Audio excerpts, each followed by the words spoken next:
Welcome back. This is chapter 6, The Making of a Scientist, written by Robert W. Peterson. And now I'm going to explain page number 37 to you. So here we go. Bright and his college roommate James R. Wong worked all that night drawing pictures and constructing plastic models of molecules to show how it could happen. Together, they later wrote the paper that explained the theory.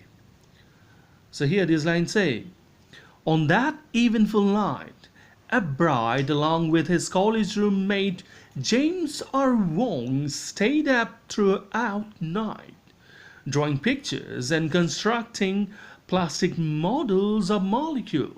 With the help of these things, they wanted to show the world how it worked.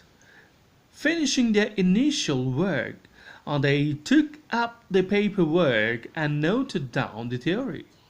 Next part now.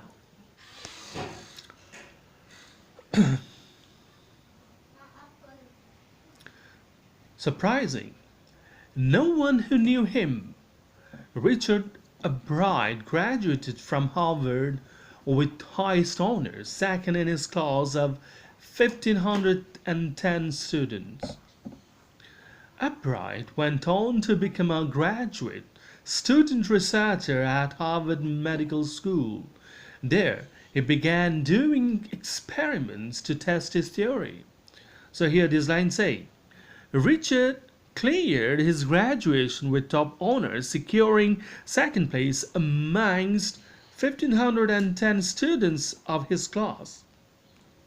Then he became a graduate student researcher at Harvard Medical School. It was the best of the opportunity for him to pursue his interest, and there he carried out experiments to validate his theory. The next part now. If the theory proves correct, it will be a big step towards understanding the processes of life. It might also lead to new ideas for preventing some types of cancer and other diseases. All of this is possible because of Bright's scientific curiosity. His high school research into the purpose of the spots on a monarch pupa eventually led him to his theory about cell life. So here these lines say, this theory was a major breakthrough. It was going to be a critical component in understanding the whole process of life if it could be established. And the same idea could also be used in many other ways to our advantage. It could even be used in preventing some types of cancer and some other diseases. Bright's scientific curiosity, which pushed him to seek the purpose of gold spots on monarch pupa, ultimately gave him the pioneering theory about cell life and its benefits to human beings. Next part now. Richard Bright has been interested in science since he first began collecting butterflies, but not so deeply that he hasn't time for other interests.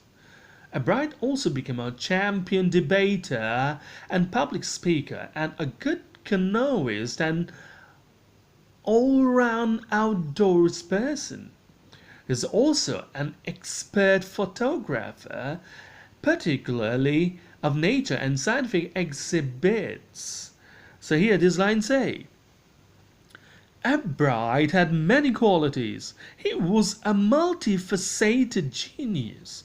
Besides being a champion debater and public speaker, he was a good canoeist and an all-round outdoor person.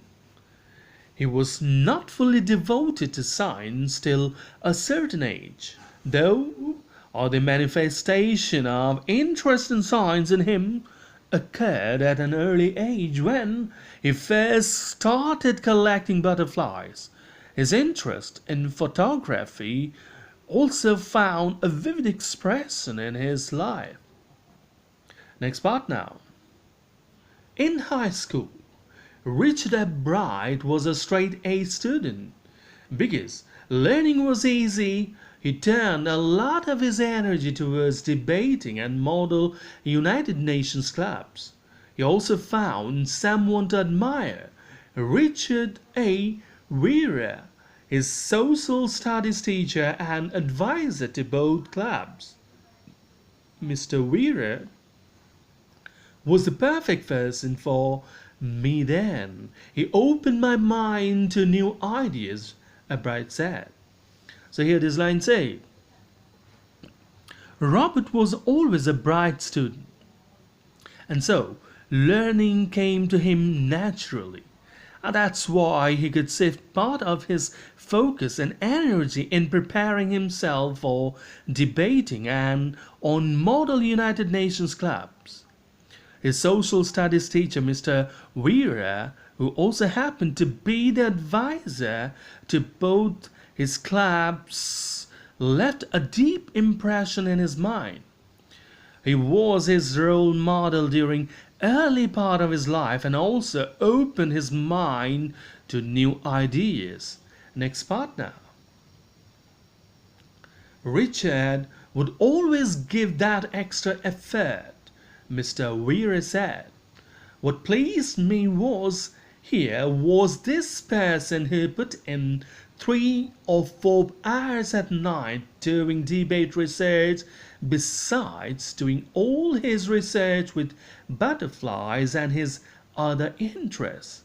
So here this line say, Mr. Weir was mighty pleased with this young man, with this young fellow, or with the extra effort that he put in at night for 3 to 4 hours preparing for debate and doing research with butterflies and other interests.